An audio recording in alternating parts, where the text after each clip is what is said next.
I'm so freaking excited to do our mid-year wrap-up tag. I know we did our first one last year and that was super fun because it's really nice to look back at all the books you read halfway through the year. First of all, I think it's insane that it's already 6 months into 2024. It's kind of scary, honestly. I don't know where the time is going. It just makes me feel like I'm not doing enough, but I digress with that. I'm super excited to talk about all 27 books I read so far this year. So the plan is to answer the same exact questions that we answered last year, just with this year's books. But first, I do want to mention all the books that I've been listening to on Spotify. Now, Spotify has a ton of different audiobooks, over 250,000 audiobooks, and I've been listening to 3 at the moment. The first one that I've really been enjoying, surprisingly so, was Funny Story by Emily Henry. Now, if you guys have been here for a while, you know that I'm not necessarily like the biggest fan of Emily Henry. And again, I think it's because I usually listen to her books when I'm doing the 24-hour reading vlogs, or I'm usually reading the books during those times. And I found that listening to them has been such a joy, particularly this book. And this book follows a girl who's currently engaged, and her fiance decides that he's still in love with his childhood sweetheart, and so he like dips on her. And she is left in this new town, kind of just putting the broken pieces of her life together. Then she decides to move in with none other than his girlfriend's ex-boyfriend, and they obviously end up falling in love, and it's just so nice to listen to. The book is very funny. I feel like she's like so personable in this book, and I think I'm realizing like I'm picking up a lot more of her humor in this because I'm listening to it, and it feels like a friend telling me about her life. So I've absolutely been enjoying that. The other book that I've really been liking is Lies and Weddings. Now, this book is by Kevin Kwan, I believe, and this book is nuts, but like in the best way. This book is kind of like Crazy Rich Asians, just like on a whole nother scale. This is about this guy. He's from a super rich family. However, his family's kind of hiding the fact that they're in a lot of debt. They're pretending to put up this facade like they're still rich, when in reality, they've been spending their money really badly and they don't have much left. So his mom decides that the way to fix their financial issues is for her son to go to his sister's wedding and find a girl there that has money and marry her. And so as you can imagine, that's just like not the way to go. And he's trying to appease his family, but also follow his heart because he's actually in love with the girl next door who doesn't necessarily like have a ton of money, but she's also not broke either. It's just not up to his mom's standard. And so he's just living with the fact that I'm in love with this girl, but I can't have her because my mom doesn't want me to have her, and I have to pretend to be in love with someone else. So we're just following that story, and it is a crazy ride. Like, it is absolutely nuts. There's nothing but love, sex, murder, like literal murder. So it's a wild ride, but I highly recommend it. You will not see anything coming. Honestly, it has been such a joy listening to. I usually listen to that book when I'm riding back home, like if I'm driving around doing other tasks, and it's been a wonderful time because usually I hate being in traffic. I just want things to go, and that's not how life works. But this book, listening to it on Spotify, has allowed me to feel like, you know what, even though I'm stuck in traffic, I am listening to a great story. I'm still doing something productive with my time, and it just allows me to enjoy those little moments that I generally hate. So I do appreciate that. And last but not least, the other book that I've been listening to is A Court of Mist and Fury. Now, this is the second book of the ACOTAR series, and I do have this book actually. I have the physical copy of the book. But y'all, this series is so long, it's so ridiculously wordy that I just cannot get myself to read it. I've had these books for over 2 years and I have not been able to get through them. But I've been listening to them on Spotify like consistently, religiously, and I've really been getting through it. And now I see what all the hype is about, because when I read the first book, I read it with the physical copy and I didn't dislike it.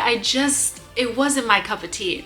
But listening to this second book, ooh, it is spicy. It is all over the place. It is fantasy, high fantasy, romance, everything you want in a book. And sometimes I gotta put my headphones on. I can't even listen to it outside because it's like a lot going on, but it is so good. And being able to listen to that like while I'm at the gym, while I'm like doing other things, has been so nice. The voice actors add like this extra element to the story. Like I feel like I just walked into a movie and I'm listening to them duke it out, talk about their feelings and stuff. It's been so nice. So if you also want to have that experience, I highly recommend going to Spotify, looking through all their audiobooks. They have so many. You're definitely going to find something that you love, and just giving them a shot because it's definitely worth it. You can get that with your Spotify Spotify Premium account, and then just have fun. Let me know in the comments below what books you're listening to on Spotify Premium. Now we need to go through all the books I actually read already, and we're gonna do so by answering this first question, which is, what was the best book I've read so far in 2024? Now, this is such an easy pick for me because it was a book that I read towards the beginning of the year and has still left such a lasting impression on me, and that book was The Joy Luck Club. Oh my gosh. When I tell you, after I finished reading that book, I was just sitting by myself, just like contemplating life. I am not joking. I am not exaggerating. That book is so unbelievably wonderful, like so well written, has such a profound message, so many new things that you can pick up from it, like depending on what part of the book you're paying attention to. It was absolutely wonderful. It genuinely blew me away. It was my first and only 6-star read of the entire year so far, and I cannot recommend it enough. This story follows 4 Chinese women who immigrated from China. They live in California, and every week they meet up together to play mahjong, and they do this in the 40s. And then you follow their lives as they raise their daughters. They all have daughters, and you see how not only their traumatic upbringing has affected their children, but you also see how their children inherit certain things from their parents. How the parents and the daughters don't always connect with each other because they think that each person or each side, each generation can't see what the truth is, what reality is.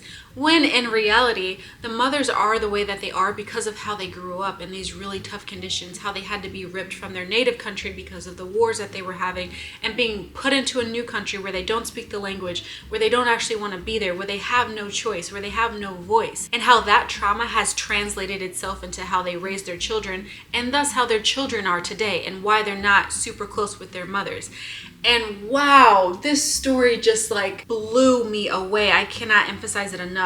Now, I will say, I've noticed that a lot of people have said like, this book is very hard to follow, and if you're not paying attention, you can't really pay attention to why certain parents are the way that they are and how that parent has specifically like impacted that child. But if you pay attention, if you read this book with your eyes open, if you pay attention to each connection, everything makes sense. I highly recommend reading this book with your eyes wide open, going in knowing that you're gonna have to pay attention. That's not just like an easy read that you can just read haphazardly. No, if you really want the full impact of this book, I highly recommend paying attention, even if you have to write it down, like write down the connections, even though they do that for you in the beginning of the book. I highly recommend doing it because I am telling you, it is worth it. This book is heartbreaking. It's so informative. It made me an empathetic person, a more empathetic person. I felt like I learned and grew and evolved after this book.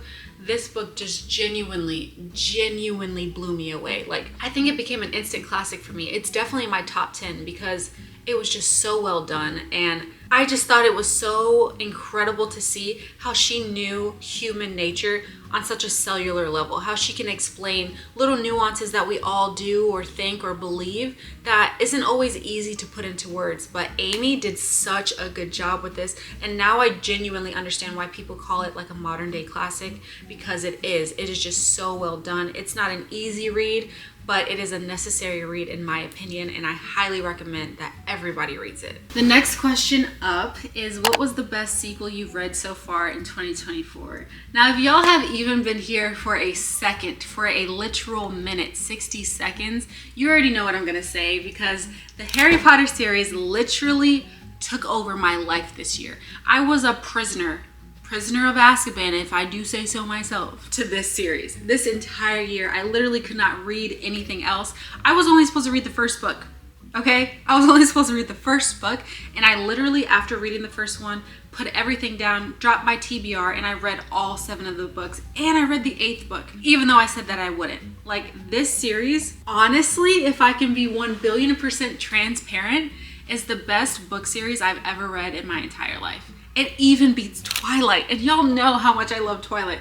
It even beats the Hunger Games. Like, it was so incredible. The world building, the characters, the character development, like, everything was so incredible. I never saw a twist coming.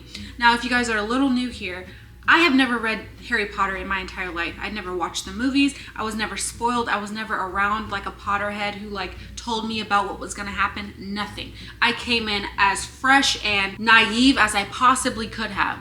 And wow, was that both a blessing and a curse. It was a curse because towards the end, these books were ripping my literal heart out. But it's fine because, wow, it was such a wonderful, wonderful story. I literally still think about this book at least once a week. And so I say all of this to say the best sequel that I read of this year was obviously The Chamber of Secrets, the second book of the Harry Potter series. I will say though, my favorite book out of all 8 books, is The Goblet of Fire, which is the 4th book. I just loved how that was done. I felt like it was so fun going through the Tri-Wizard tournaments and like seeing him grow and evolve and be afraid of being in this tournament but still being on top of it every single time. Like, it was just so fun, so cool. And then it got a little tragic, but it was really, really, really good. I genuinely enjoyed that book the most. I felt like it had the most adventure in it, and I really didn't see a lot of those things coming, but overall, that entire series was a masterpiece. I thought it was so good. It literally changed my life. And the second book was just as good as the first one. And I felt like progressively each book just kept getting better. Also, just a heads up, all of these questions that I'm answering will be in the description box below so that if you want to use them, you can too. These are not my original questions. I got them from someone else last year, and I mentioned that in my first mid-year book tag from last year. So if you want to go see that, I'll also leave that link down below so you can get all that information. Now, the next question is, what is a new release that I haven't read yet, but I'm really excited to read? That book is very easy for me to answer to because it is This Could Be Us. That is the second book of the Skylander series, I believe, and this is by Kennedy Ryan. I was supposed to read this book when I was initially reading all the Harry Potter books, so that's why I didn't get to it, but I'm very excited to, and I feel like this is a book I definitely have to read no matter what by the end of this year. Now, this book is about Soledad. She is a woman who has her entire life together. She's a great party planner, she's a great mom, and she has her love life together until she doesn't. When this man like up and leaves her and she's left putting the pieces of her life back together, she can't even break down because she's still a mom. So she's like putting her daughter before her, obviously, just trying to make sure she has a normal life still. And in the midst of that, she's like finding herself, trying to figure out what she wants out of this life for herself, just thinking about herself for once. And during that time, she also discovers that she may still have a thing for someone that she was never supposed to date in the first place, and you just follow that story. And I've heard such incredible things about this series. I want to read it so bad. I have not had the time. I have not like made the time, I guess, to like really actually sit down and read it, but I have heard that they are a little sad. They are going to get me in the heart, so I'm a little afraid, but I'm also very excited because I know that the writing is really good. The next question is, what are my most anticipated reads for the next half of this year? And I have a lot. There are so many books that I want to read, so we're just going to do rapid fire. So these books are not in any particular order, but the first one that I can think of is The Rom-Commers by Catherine Center. This book is about Emma. She's a screenwriter who finally gets to work with her idol, and then she realizes he doesn't live up to her expectations. So that's the first one. I believe that comes out June 11th. The next book up is One of Our Kind. This book is by Nicole Yoon. I am so excited for this. Now, Nicole Yoon generally writes like romance books and YA romance, but this is her first like thriller mystery book, so I'm very excited about it. It's about this black family that moves to like a black suburb in California, and then they realize not everything is as good as it seems. So I'm very excited for that. I do believe that also comes out June 11th. Then I want to read The Life Impossible. This is by Matt Haig, I believe. He's the same guy who wrote The Midnight Library, which I didn't necessarily like, but I felt like he's a good writer and I still believe in his work, so I do want to read this. This comes out September 3rd, and it's about this girl who is a math teacher who inherits a house from like one of her long lost friends, and she's just trying to see how they died and like discover things about their life. So it just sounds really interesting to me. I also want to read Here One Moment. This is by Liane Moriarty. It comes out September 10th. This is about a lady who can predict the death of everyone who's on a plane with her, and when her predictions start becoming true, they start rethinking their lives. I don't know, there's something about it that sounds absolutely terrifying, but like a must read. It sounds so freaking good, so I definitely want to read this year. Then the one that I'm most excited for, like literally counting down the days for, this is Somewhere Beyond the Sea by TJ Klune. It comes out September 10th. This is the second book to The House in the Cerulean Sea. And if you guys remember, that book tore me up in the best way. I read it last year and it was absolutely wonderful. It was so good. I fell in love with all the kids, and I genuinely like pray to the gods that whatever he does with this book, it becomes another 5-star read for me. I just hope he does not mess it up. It was so good, and I've just been itching to see where those kids are, to go back into that story and just see if everything is okay. Like, I just picture them running off into the sunset, and I really hope that he doesn't ruin that for me. Then I also want to read Nothing Like the Movies. This is by Lynn Painter. This is the second book in her series, Better Than the Movies, which I also read last year and really, really loved. It's a super sweet, easy to read romance. It's not necessarily like a light and fluffy, because there are some tropes in there that are a little bit heavier, but it was so good, and I cannot wait to read the second book just to see how my couple is doing. That comes out September 24th. And last but not least, I want to read The Boyfriend. This is by Frida McFadden. It comes out October 1st. This is about a girl who hits like the New York City boyfriend lottery by dating a doctor, but for some reason it's kind of correlating with a serial killer that just keeps coming up on the news. So all those books sound amazing. I genuinely cannot wait to read all of them. Let me know in the comments down below, by the way, what books you're excited to read for the second half of the year, because I will definitely add them to my TBR. The next question asks, what is your biggest disappointment in 2024? And that is a very easy one to answer for me as well, because that was A Certain Hunger by Chelsea Summers. Oh my God, that book literally drove me up the wall. This book is about Dorothy Daniels. She's a foodie who loves to eat, but also loves to eat the people that she's sleeping with, right? And initially, it's supposed to give like Samantha from Sex and the City vibes, a really strong, independent woman who knows what she wants at all times and is not scared to go for what she wants. And that premise, that idea is wonderful. I think that that could have been so good.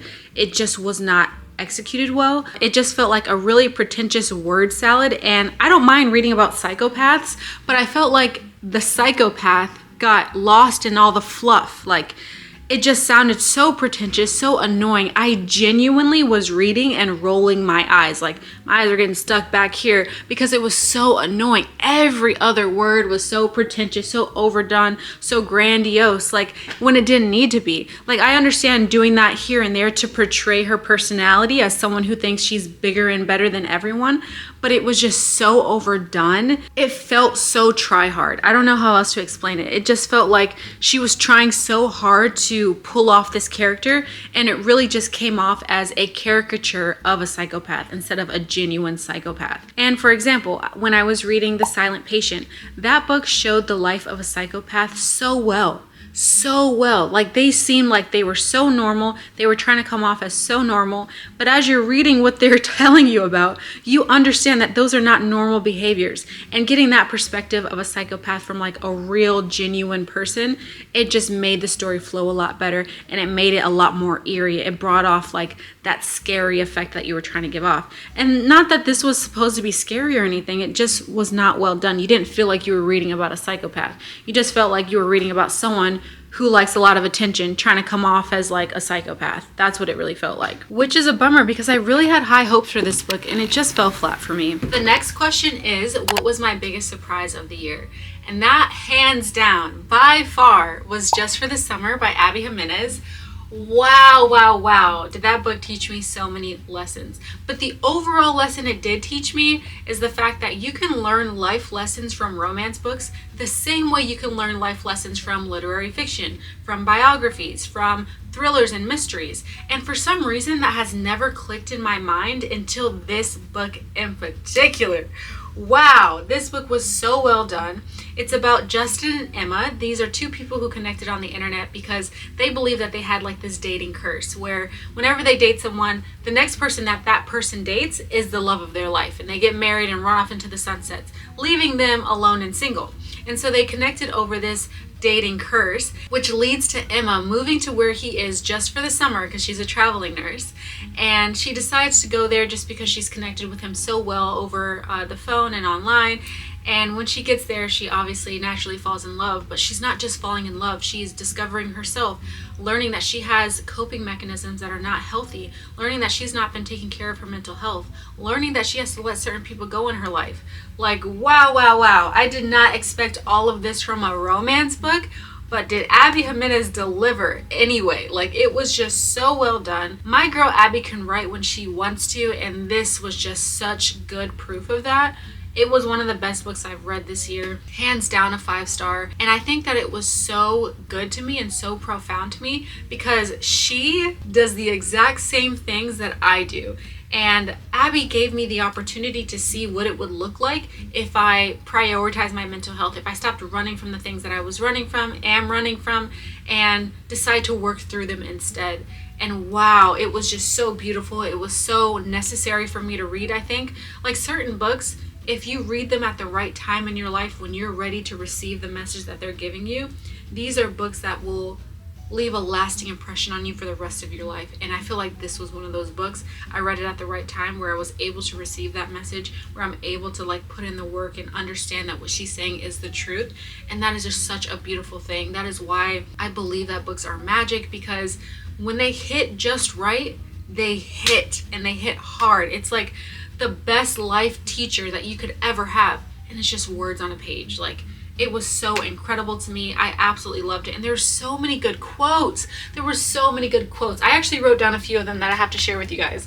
One of them made me cry because it was something my heart needed to hear. Also, because I loved this book so much, I looked into Abby Jimenez a little bit more, and I didn't even know she works with doctors and therapists to write these sections about mental health and like the right ways to deal with your mental health and the parts in her book. And I just love an author who puts in the work, who does the time, who tries to make that extra effort to put in the real work, like the real life details that are actually going to benefit somebody, because it just shines through in their work. That's why we love her. That is why we are an Abby stan, because she puts in the work, unlike some people.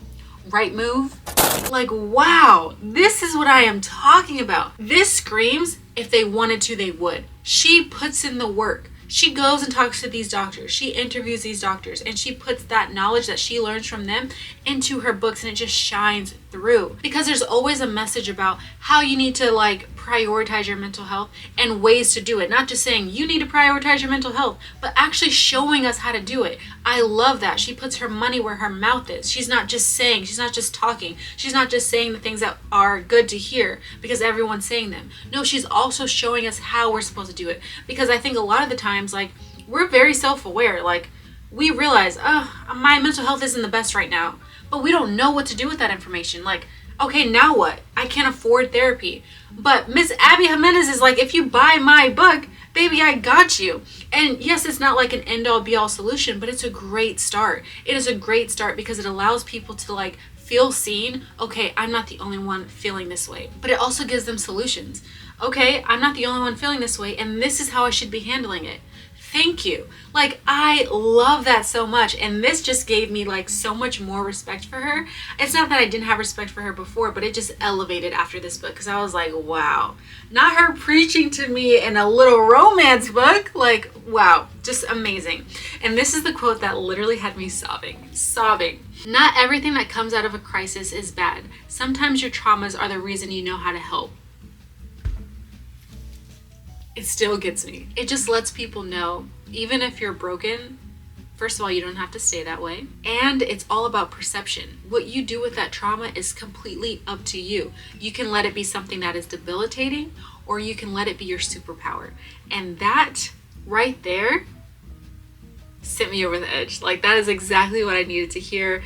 And it just made me feel so full, so seen, so loved, so heard, so acknowledged. And wow, I highly, highly, highly recommend anyone read this book. It is so good. Yes, it's a little heavy, but it's so necessary. Also, before I stop talking about this book, there was one more quote that really got me. It said, "Sometimes the best way to show your love or be kind to someone is to meet them where they are." We stand Abby over here. Abby! Oh my God. That was just such a wonderful book. Which is why my answer to question number 7, favorite new author, is Abby Jimenez. If you can't tell, I am an Abby stan now. I Love how she writes a romance. She's so detailed. She's so like amazing at the world building that she does. She makes you feel like you're in the story. She makes you feel like you're with them, you're growing with them, you're evolving with them. And yes, sometimes she has her flaws with the third act breakup and stuff like that, the miscommunication that she loves to add into her books. But when she writes her butt off, she can write her butt off. Like, there are some books from her that I still think about to this day. Yours Truly, Just for the Summer. Those are some of my favorite books by her. And she just writes them so well. And she made me just realize, like, romance is not all about light, fluffy romance. No, it's about real people, real life, and real healing. And wow, Just for the Summer really solidified her as one of my favorite romance authors because it was just so well done. I did not have that high of an expectation for her. I knew it was going to be a good book because it's Abby Jimenez, but that was a great book. And it was so much more than romance. And I love that she has the duality of being able to talk about heavy topics, but also give you the light, fluffy, kicking your feet energy as well. So we stan Abby Jimenez. She is definitely one of my favorite new authors of the year. She's not a new author, but she's one of the ones that has become a favorite of mine, and that is a new person for me. Now, question number 8 says, what is your favorite new fictional crush? And I have to say, even though Abby is doing the Lord's work and she's helping us like love J named men again, I think that Kai from Powerless is definitely hands down my crush for the year. He is just everything I love, everything I want in a man. He is just all of it. He is not only like dark and mysterious, enemies to lovers energy. He's not just that, but he's also caring and kind and strong and empathetic, and he was just everything I wanted. So patient, so understanding. Like, if you haven't read Powerless yet, you've got to read Powerless just simply for Kai. We ain't even got to talk about Peyton. We don't even have to talk about his brother, just for Kai. And the description of what he looks like, I genuinely just keep picturing Jungkook with blue eyes. I don't know what to tell you. I don't know what to tell you. It is everything I've wanted in a book boyfriend. He is like the perfect package. If I could just plop him out of Powerless and sit him right here, I would. The next question is, what is my newest favorite character? And that has to be Ron Weasley from Harry Potter. Oh my god, he brought so much personality to these books. I feel like if you took Ron out of the books, they would be good, but he makes them great. He has such an amazing personality. He was so funny. He made me audibly laugh so many times throughout the book. And yes, he was selfish and he wasn't always the best person, but he always wanted to learn. He was a loyal friend and he just brought so much personality. Like, he was the seasoning on the chicken, okay? He was the absolute necessity for this trio, and I absolutely loved him. And it was really funny because when I went into this series, I genuinely thought that Hermione would be my favorite character just because she loves to learn. She was very sassy and she's the only main female character in this series, so I thought that I would gravitate towards her. But I was genuinely happily surprised that it was Ron Weasley, and I loved him. I love him so much. I think about him often. I think he's so funny and really brought a lot of entertainment into this series. Which brings me to question 10, which is, what book made you cry? That was definitely Deathly Hallows from the Harry Potter series. That is the last book in the series. And all I can say is the war at Hogwarts will be the first thing I bring up in therapy when I start going. Question number 11 is, what book made you happy? And that has to be a recent book, which was When in Rome by Sarah Adams. Oh my god, it was so beautiful. This was a slow burn, like small town romance, and I absolutely loved it. There was absolutely no spice, but it was just such great banter. I loved watching them fall in love. It was about Noah and Amelia. Amelia is a pop star who's just feeling burnt out in her life, and she just needed to escape, so she escapes to Rome, but she doesn't have time to go to Rome, Italy, so she goes to Rome, Kentucky, which is like a state away from where she actually is. And while she's there finding herself, she also finds the little local pie shop owner and falls in love with him. So that story was so beautiful. It wasn't necessarily light and fluffy because there were some things that she was dealing with and working through, but it was so beautiful, very easy to read, very like easy beach read book type of thing. Like, it was just so good. I really enjoyed watching them fall in love, and like the banter made me audibly laugh out loud. Like, it was so funny to me. And it's interesting because I read the second book immediately after because of how much I loved When in Rome, and everyone said that the second book was better than the first, but in my opinion, I think the first book is much better than the second one. Like, the second one was cute, but I really enjoyed it because I got to see Amelia and Noah a year after they fell in love from the first book. And to see that they were getting married and everything, like, that's not a spoiler, it says it on the back of the book. It was just so nice. I loved that book. That was a book where it was my first slow burn that got a 5-star read. Like, it was just so good to me. I love the progression of their relationship. I love that they were afraid and did it anyway. They were like courageous in their feelings and knowing that they could get hurt and doing it anyway because their love was so strong. I loved it. I loved the whole thing. Highly recommend if you like slow burns. Question 12 is the most beautiful book that you've bought this year. And I think it's this one, which is a YA children's book. Oh my God, yes, it's definitely this book. Look at this cover. It is so beautiful. Like, I cannot get over it. It's called Where the Mountain Meets the Moon, and this is by Grace Lynn. Look at that. It's just so beautiful. And it's not just the outside that is beautiful. It's also the inside. Like, there's illustrations, there's maps, and sometimes in books, I feel like they only use black and white, but this girl is not afraid of color. I love it. I feel like it shows so much of her culture, so much of the heritage that they're talking about. And it's just a very cool book. This book is about a girl named Min Lee. She lives in like a small village town on the mountains, and her family's not necessarily destitute, but they are impoverished. And so she listens to her dad tell these tales about a guy who's on the moon and how he can like grant favors and wishes and things. And so she takes these stories to heart, and she decides one day that she's gonna go embark on an adventure and go find this man on the moon so that he can help her family flourish a little bit more. And on her way to go meet this guy, she goes on these crazy adventures. She meets all these wonderful new creatures, and it really gives me like Spirited Away vibes. It just sounds so whimsical, so wonderful, and I feel like it's definitely going to teach me like life lessons as I read it. And this is a book I cannot wait to read this year. It's just so pretty. And it like also shows the author and her family at the end. Ooh, this is nice. Look at how pretty this is. Like, oh my goodness.